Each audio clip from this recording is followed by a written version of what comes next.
Lembit, it's a long time since I've seen you, actually. How are you doing? Oh, I've been busy. I've been doing some politics, quite a lot of broadcasting, and more recently I've been drawn into challenging the woke culture, so that's taken me even further back into points of principle, you might say. Yes, quite. And you're here at you're just about to deliver a speech, and it's about wokeness. So I think you'll come off with flying colours, won't you? Well, I can't predict how the audience will respond, but if they've got concerns, as I do, about the woke culture, then they should find something of what I say quite interesting. What I've tried to do in preparation for today is analyse what causes the woke culture. Why do some people promote it, and why do some people believe things which are obviously nonsense? And I think that there's a conspiracy, in a sense, where people who want power abuse the woke agenda to get people who are very trusting to follow it. My challenge here, actually, to the country is to say, start thinking for yourself. Say no to woke and say yes to logic and facts. And when you do that, everything changes. Always a pleasure. Brilliant. Thank you very much. Thank you. Great, yeah. Can't sue you for any of that. Thanks very much indeed. Yes, I am Lembit Opik. I'm here to talk about woke up and smell the coffee. Next slide, please. Can you do it? Right, this is me, Lembit Opik. Just press it one more time. A few things about me. Born in 1965 in Northern Ireland. My parents were Estonian. I said to them, why did you go from Estonia to Northern Ireland? And they said something like, well, we wanted you to suffer as much as we did, Lembit. Sort of worked. Worked in Procter & Gamble up in Newcastle, which is the proper north, no offence. Then charity work. Yes, I was in the Liberal Democrats for a long time. Then the wilderness years after that, 2010 to 2020. And I did do a speech called Is There a Cure for the Liberal Democrats? It was a joke, clearly, the Liberal Democrats, and the speech. And they got thrown out. I think they may not be in, but I'd maybe appeal it if I have time. Rehabilitation's pending, and conformism, I'm working on it. I've always wanted to conform, because it seemed to me that if you conform, life is easier, but I've failed. I've been as successful with conformism as Calvin has been with his hairdresser.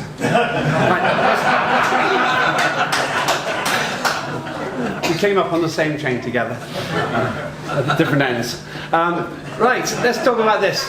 The Age of Reason. Thomas Paine, a great book, an optimistic book, a book about facts, but it's being replaced by the rage of unreason. Next slide. These people are very sad. They're climate extinction rebellion type people in New York. They're very sad, so they must be right, because that's how it works. In the rage of unreason, you don't have to use facts anymore, because in the woke world, you just have to say something a lot and feel very strongly about it, or come from Sweden and be 15, and everyone believes you. I'm so disappointed that my parents wasted all that money and time on higher education. I would have just had to move to Sweden and be 15. Let's move on. Right, let's talk about the definition of woke. This is from Merriam-Webster Dictionary. Couple of entries. This is the relevant one. Chiefly US slang. Aware of and actively attentive to important facts and issues, especially issues of racial and social justice. What's surprising about that is it was first used in 1948. It's been around a long time. Like the phrase gaslighting, which is a very interesting talk will be about a little bit later on. Gaslighting, that phrase comes from way back too. But only recently has it appeared in the mainstream dialogue. My argument to you is that there's nothing wrong with that. But there's a great deal wrong when people pervert the use of a word for their own objectives, and that is exactly what's happened, and that's what I believe this conference, and arguably everyone here today, is concerned about. Next slide, please. I'm going to give you 3 examples. First of all, the Earth climate emergency. Secondly, the human well-being emergency. And perhaps the third one, the one that bothers us the most given the parlous state of British politics, the Labour gender emergency. That's an unfortunate picture, but it's all I could find in the short time available. Let's start with this one first. You may have heard Keir Starmer, who hopes to be the Prime Minister, being asked if a woman can have a penis. Here is his reply. Next slide. The vast majority, of course, don't have a penis. Brilliant. Absolutely fantastic, Keir. Stronger future together with you, Keir. I would never go clubbing with him. Because he would be a very poor wingman. His judgment is questionable. I don't care what someone's gender is, but at least I'd like him to know what it is. At least ask. I've done a lot of research on this subject, and perhaps Keir can use me as an advisor. Next slide, please. I've done a lot of research into this. And I am qualified to be Prime Minister because I can tell the difference between a man and a woman, though not between those two, and that caused a lot of trouble at the time. People ask me, did I go out with both of them? I don't know, they're twins. But let's move on. To the next one. This is a man who used exactly the same technique to get to be Prime Minister, because he met the cheeky girls too, and sadly before me. I blame him for the breakdown of that relationship, and also because he never invited me to his parties. Let's move on to the next slide. Teachers. Let's move on to the other item here, the second, the well-being question. Here's something from Brendan O'Neill from Spiked, and I'll quote it to you in full. There is something very wrong in our schools, ideological madness. Welsh plans to teach kids as young as 3 about sexual attraction and gender identity. The Northern Territory in Australia is wondering if schools should drop apparently oppressive phrases like boys and girls. Boys and girls, so as not to offend kids questioning their gender identity. South Carolina planned to separate kids by race so that it could be counselled on how to cope with being a student in a predominantly white school. Oh good, racial segregation is back. The point that Sophie just made, exactly the same point, it's coming back for our benefit. Now that is the perversion of the 1948 definition of woke, and it's happening because by and large people haven't stood up to stop it. Another point that both Calvin and Sophie made. Let's move on. Client Earth, that fabulously profitable organisation that relentlessly sues governments for not following, in my view, idiotic and balmy climate legislation. Let me tell you this isn't about the climate emergency, we're coming to that. This is about the other part, which is that pollution is killing the human race. Pollution deaths as government ignores health experts' Client Earth reaction. We won't read all of it, but apparently thousands of deaths could have been avoided by cutting air pollution. In 2019, particulate matter, now remember that, PMs, particulate matter caused over 33,000 deaths in the UK. Apparently almost 6,000 were killed by nitrogen dioxide. Actually, nitrogen oxide, still wrong about that as well. Half of PM deaths could have been avoided that year. That'd be, say, 17,500 if the UK had obeyed who limits. And let me read you what Andrea Lee, who I met, the Clean Air campaign at Client Earth, said. The world's leading experts have made it clear that there's no level of air pollution that's safe to breathe. And this is why our government must be doing all it can to keep our exposure as low as possible. The air we breathe today shapes our lives forever.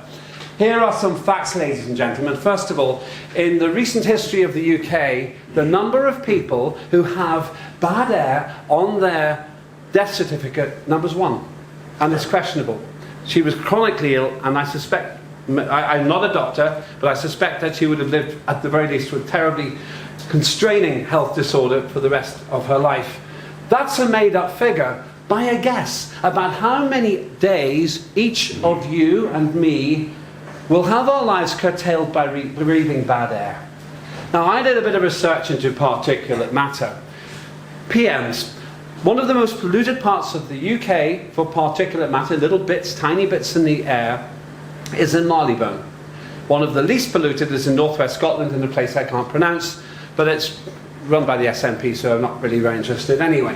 But I'm only kidding, it's a very nice man who's the MP there, but it's very far away. I looked at Marylebone, very polluted, northwest Scotland, very clean air. The actual life expectancy in Marylebone was higher than in the northwest of England, northwest of Scotland.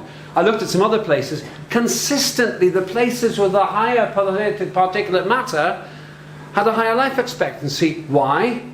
Well, it's actually because those places tend to have a higher standard of living, because they're more urban, and oftentimes that meant that you could afford better health and so forth. In practical, objective terms, what it means is that if particulate matter does you any harm, it's immeasurable against the benefits of having a higher quality lifestyle, more money, and perhaps better health as well. What is absolutely true is that is a lie. Now, I've said that on air, off air. Calvin and myself are on GB News. He's got his own show. I have to scrounge. But whenever I'm there, I say it, and not one person has been able to come onto television and show me that I'm wrong. I have been asking Client Earth, and that woman, actually, I believe it's her, to have a meeting for 5 years. I once again publicly invite her, or any of the representatives of Client Earth, to meet me on this matter, and actually on the question of climate change as well, and show me where anything I'm telling you is wrong. I make a prediction they will not get in touch with me in the next 6 months, because they know what I've just told you is true. Let's move on. If it is wrong what I've said, if it does turn out that particular matter actually is bad for you, why haven't we shut down the underground? The BBC reported on the 10th of January 2019 that tube particulate pollution is 30 times higher than it is by the roadsides in London. And Hampstead is the most polluted. That woman is experiencing 30 times the particulate matter exposure that she would do if she's walking on the streets of London. That is woke at its worst. Because this statistic doesn't suit them. Because you're supposed to give up your car, and we heard earlier on, I think from Calvin, this dark prophecy that we have to give all our property, probably to about 6 people in the world, or 100 people in the world, and be happy to depend on public transport. But they can't have it both ways, my friends. Either particulate matter kills us, in which case we should immediately shut down the London Underground, or it doesn't, in which case they should shut up about stopping us from driving our cars and our motorcycles.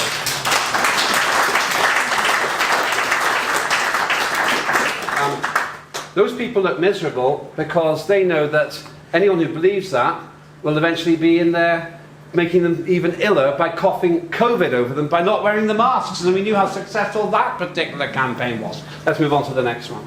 Now, smoking. I don't smoke, and I don't like. I've never smoked, and I don't like to. I don't mind the smell of smoke, but I don't like to be exposed for extended periods of time.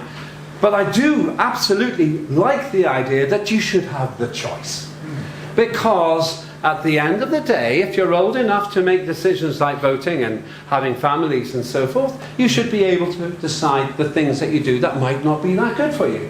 I'm pretty sure that smoking does cause cancer, but I'm pretty sure that so does fatty food. And I'm also quite sure that a whole lot of things that we allow ourselves to do are bad for people's health too. But we focus on smoking because it's an easy target. What worries me about this is less about whether smoking or smoking and not smoking should be the subject of public health campaigns, but the fact that they now want to ban it outdoors.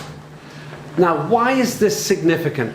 Because in the woke world, it's acceptable not just to stop you from harming a third party, and that makes some sense, but it's acceptable for you to be stopped from harming yourself. Now, as a motorcyclist, I don't really appreciate that, because I know that motorcycles are more dangerous than cars. But there's an even bigger irony here. When there was the lockdown with cycling, we're all meant to be cycling to make ourselves healthier. Cycling deaths went up by 41%, and cycling went up by 46%, when overall road traffic went down by 21%. I'm not the kind of person you'd find very interesting at dinner parties, I accept, but those are useful statistics to know. So cyclists kill themselves. Proportionately, that's what happens. Yeah. And we're being encouraged to cycle. But with cigarettes, we're not allowed to do it because, why exactly? Because maybe it doesn't fit the concept of a woke-friendly transport policy in this country.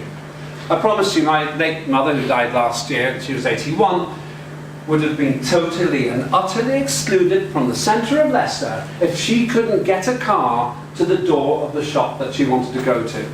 The people who come up with this stuff tend to live in Putney, they tend to cycle, they're rich enough to be within 2 miles of a job where they can have a shower and go to work. They've probably never had anyone in their families who work down coal mines, and they certainly don't have any concept of what it means to spend the day doing manual labour, so the last thing that you actually want to do is cycle to work. All of this is connected because we're told what is convenient and culturally attractive to what some people would call the Putney sect. Might be unfair, but you know what I mean by that. Let's move on to the next one. So let's go into a case study of woke, the one I probably know best about. We declare a climate emergency. When I was a kid, we used to declare a thumb war, and I'm sure that's very different. But there's 1.5 degree, sometimes 2 degree threat. There's a concern that we're going to wreck the planet by our careless, profligate use of the Earth's fossil reserves. Now, I'm just going to give you a little bit of information. Everything I say here, once again, if anybody can show otherwise, or anyone who watches the video can prove me wrong, then get in touch. Because I'm the kind of person who will change my position if the facts require me to do so. But let's go through this very quickly. This is as I see it. Next one, please. Yeah. Right, these people are also sad, and their whole argument appears to be climate emergency. That's the argument.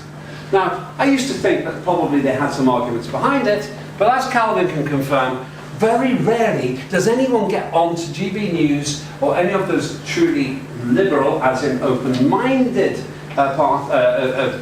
outlets, and give a plausible explanation for why we should believe there is actually a human-caused climate emergency.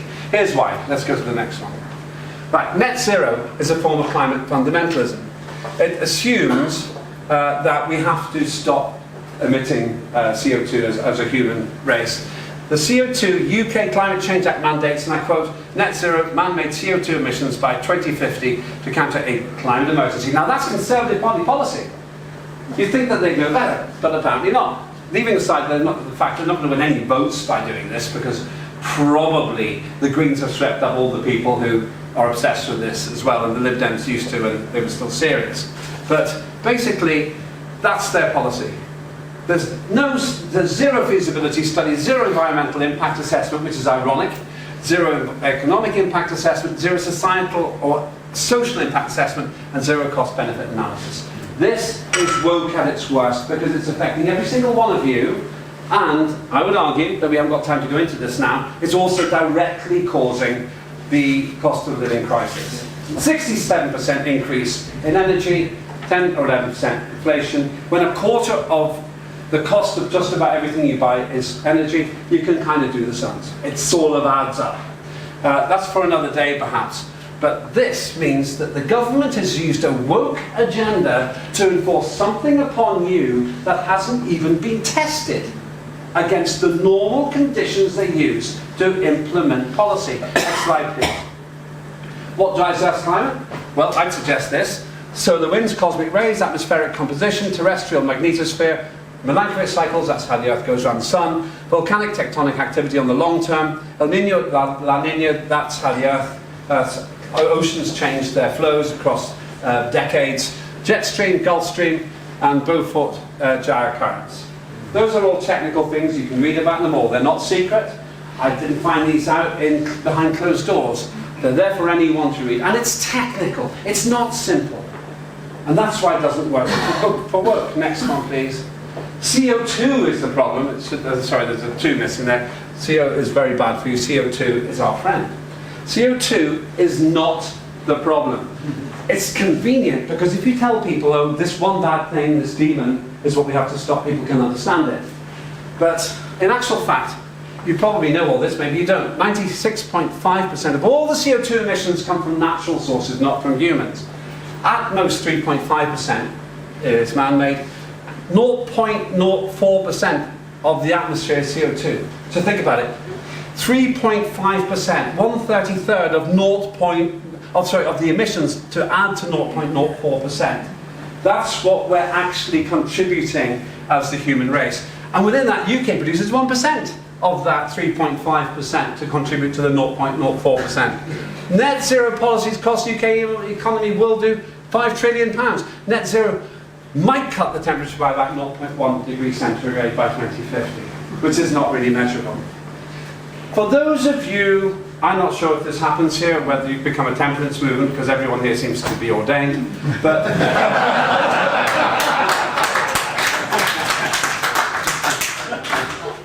which would be a miracle. But for everyone other than Kelvin and Kerrion, the amount of CO2 the human race puts into the climate, into the atmosphere to be precise, is the same as putting 1 measure of gin, which is an alcohol, Calvin and Kerrion, one measure of gin in 8,000 litres of tonic. Even the abstemious Mr. Hamilton would drink more. And I bet you he wouldn't taste it. That's 25 cc's in 8,000 litres. And apparently, that's wrecking the climate. I don't think so. Next one, please. Just in visual terms, there's 770 billion metric tons in the CO2 equation going in and out. We produce about 40 billion. Those are the actual figures. So you can have all of this. I'm happy to share this and give it to your people as well for a very small fee. And basically, that gives you an idea of the stupidity of the woke agenda here. There's something else called logarithmic thought decay. This isn't very interesting to anyone except a scientist. But even if it does increase it a bit, the more you put in, the less effect it has. It's to do with something called spectrum absorption levels. It's technical stuff. But it means if you double it, if you double CO2, you only get a little bit of an increase. Eventually it's almost nothing. It's like taking too many vitamins. You sort of just weed them out. You just get expensive wee. But it doesn't really stay in your body. And that is basically what CO2 does. The Earth, through some miracle, over the last 4,500 million years, has worked all this out. But apparently the green movement has unworked it all. Let's move on to the next one. This is actually the correlation between CO2 and temperature. There isn't one really. If anything, CO2 follows temperature. Once again, you show this to the woke people, say, well, no, don't confuse me with the facts. We know what's going on here. And that's slightly frustrating to people like me. Next one, please. This is a hockey stick graph. You may have seen it, the famous hockey stick. I saw it this morning. You saw it this morning? Hang on, before I go further, was the person agreeing or disagreeing with it? Disagreeing with it. Okay, then next, press button. It's false! Yes! Oh, thank goodness for that. I thought I was going to miss dinner. Right, it's completely fake. It's made up. They actually had to ignore the medieval warm period and the Roman warm period, which was warmer than now. You even had vineyards in places in the north because it was warmer. Maybe they even made it to Skegness, I don't know. Perhaps only the second thing to come here after Butlins. But it's made up. It's made up. Next one, please. But if it's not made up, what's going on? That 50cc or 125cc scooter, actually from Quadrophenia, most of you too young to remember that perhaps. That scooter would be banned for sale by 2035, actually by 2030 if the government have the way. But Boris used that to get back from COP26. That big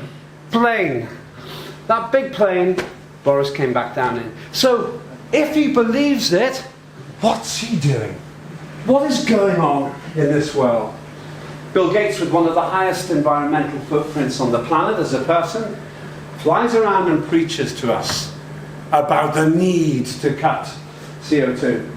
The woman in charge of the Sky Network flies regularly to and fro from the UK. You may have used to watch a climate emergency programme, which has now been devoted to a day a week. That is woke at its most hypocritical. And that's, at the heart of it, the problem for me with taking any of these people seriously. Let's go on to the next slide, please. Now, the lady there, you talked about false narrative. And I thought that phrase was great. That wasn't in there before you said it. And what you said was right. It's a false narrative, just like she said. And I don't need to repeat what she said. because to me that encapsulates the very worst aspects of woke. When you tell people to do one thing, and then you say, well, of course, I'm so important because I'm Al Gore, and I'm allowed to go anywhere I want, in any mode of transport I want, but you, sir, if you cannot go to Torremolinos, well, there are reasons why you shouldn't go there particularly, but they're not environmental. And that's the problem that we've got. Let's go to the next one. Right, but the bishop said this earlier on. These are quotes from him from earlier on. Woke crusaders of conformity, utopian dream, ignorance of history, radical extremist opinions, cancel culturalism, antithesis, everything right about our culture. Where will it stop? When will enough be enough for the average person on the street? This far have you come, but no further. Eradicate everything, anything that ever existed before this new enlightened era. In the past, governments used to say that about the dangerous demonstrators outside Parliament. Now, the people in Parliament are saying, this is the creed we must follow. Which is why you, being in this room, courageous pioneers as you are, have to stand up to be counted, exactly like the bishop said. Next one, please. Let's look at the anatomy of workism. And you probably haven't seen, I'm working on this, it's not a complete theory yet. I used to be I should explain some of my credentials. I used to be the Global Human Resources Training and Development Manager for Procter & Gamble, so I've always loved the academic research of why people do what they do.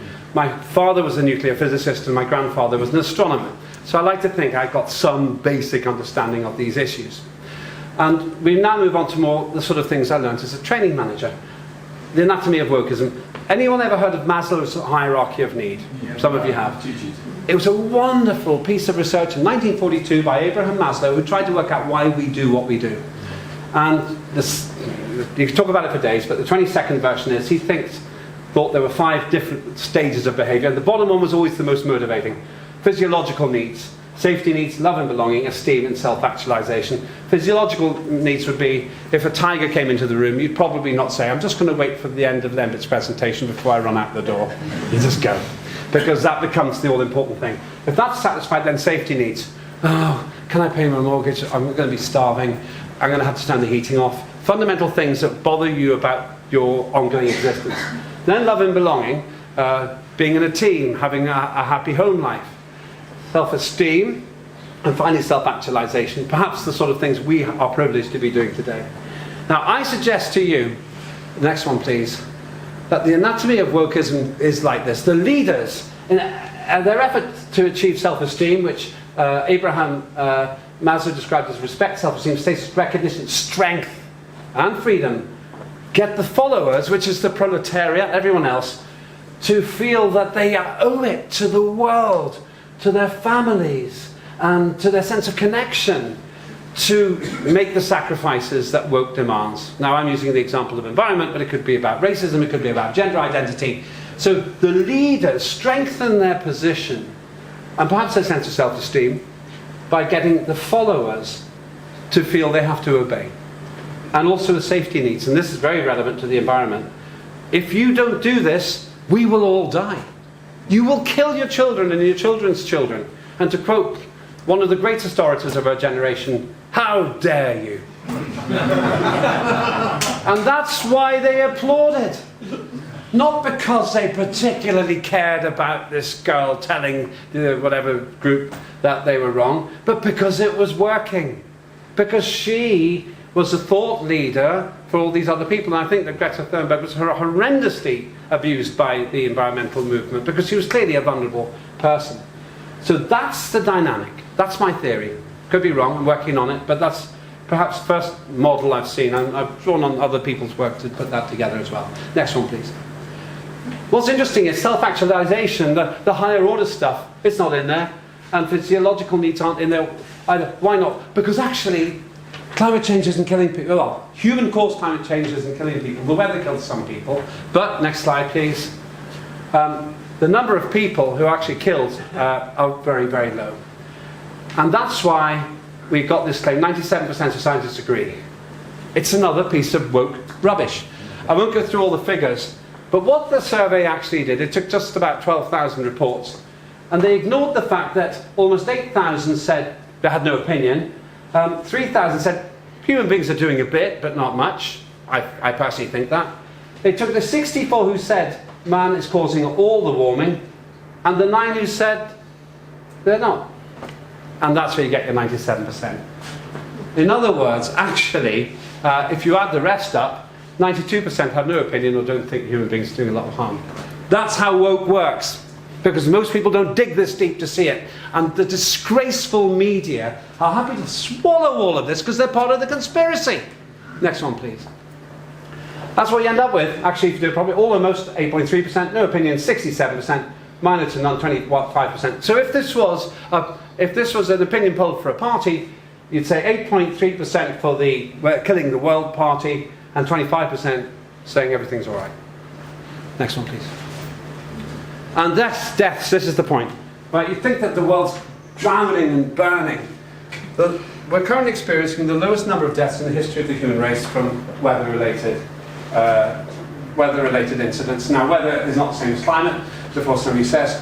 But let's just see how accurately these woke people in June 1989 predicted things. United Nations, a senior UN environmental official says entire nations could be wiped off the face of the earth by rising sea levels if the global warming trend is not reversed by the year 2000. Oops! Oops! If you stop there, you get away with it. But unfortunately, I do my research properly. You can find dozens of predictions about an ice age and everything else. It's all rubbish. That's the problem with woke. Because eventually they're called out. But by that point we've done irreparable damage, certainly to Western society, because here's another secret, China and Russia and India aren't actually following the programme. But the West is. Carry on, next thing. This is, I won't read that one because it annoys me too much. This one, Dr. Ottmar Endenhofer, big guy from IPCC. We redistribute de facto the world's wealth by climate policy. One has to free oneself of the illusion that international climate policy is environmental policy. This has almost nothing to do with environmental policy anymore. Almost nothing to do with environmental policy anymore. That's what woke does. It perverts legitimate debate for political ends. The IPCC, the United Nations, is a political movement. Let's not pretend otherwise. And it's about power. It's a counterfactual religion. And it hasn't even got a miracle. Don't press the button yet. I want to show you a more plausible religion, which I came up with this afternoon. Because I've got at least one miracle to prove it, which is still more evidence than they have. I grow potatoes. Anyone else garden here? Have you ever seen like something that looks like a face on a potato? I got a sign yesterday, and it's too much of a coincidence. And I'm starting a religion because I know the man who can come to save us. Can you take this is an absolute undoctored picture of the potato that I found in my garden.